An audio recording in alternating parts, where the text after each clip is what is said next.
someone named it the Cornfield Bomber. And not being a bomber and not being in a cornfield, it's interesting that it was named that. I don't know who named it that, how it got that name. It should be the Wheatfield Fighter, but I guess it sounds a little catchier, I guess, to be the Cornfield Bomber.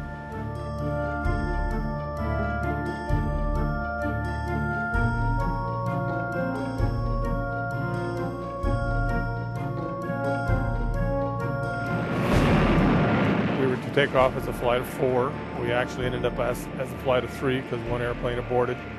I had my wingman, which was Major Jim Lowe at the time. The other member was Tom Curtis. He was also a major.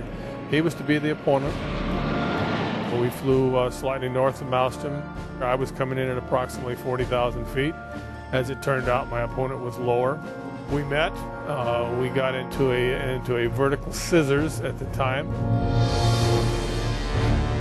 And very shortly thereafter, the aircraft went into a post-stall gyration during a high-speed rudder roll and immediately went into a left-hand turn flat spin.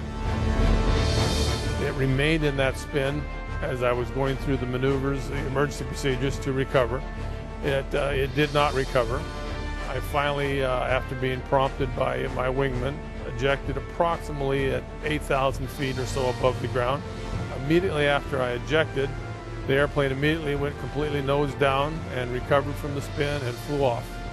Flew off a number of miles away and landed by itself in a little town by the name of Big Sandy. There was about 6 inches of snow on the ground. It was in a wheat field.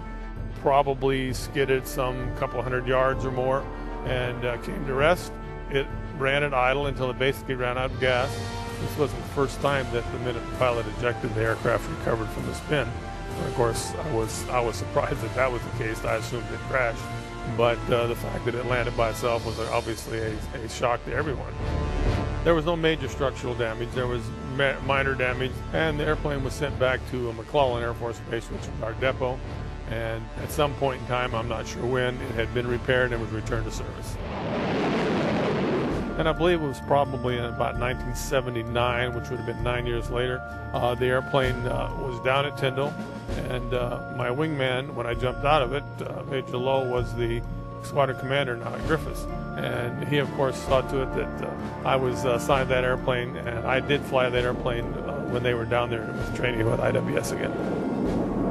Well, it's a unique experience, you know. I guess I'm part of a 1 in a million occurrence. I don't know that this has ever happened again, this whole scenario, but it is good to see the airplane again and to know that it's in the museum here, and this story, I guess, will live on until it happens again.